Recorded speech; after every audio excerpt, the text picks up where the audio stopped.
Maganda ang maging tapat, pero ang pagiging totoo mo minsan ang pinakamasakit na magagawa mo.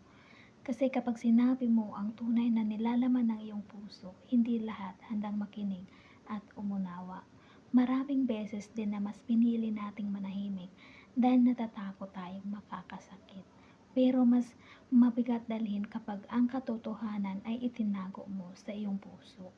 Ang katapatan ay parang patalim na nakakagaan ng loob pero nakakasakit ng damdamin.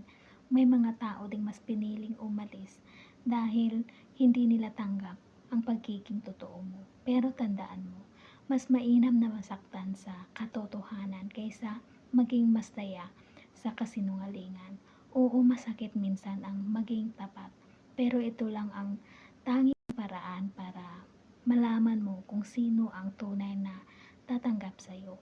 Maging tapat ka sa iyong nararamdaman dahil ang pinaka magandang gantimpala ay ang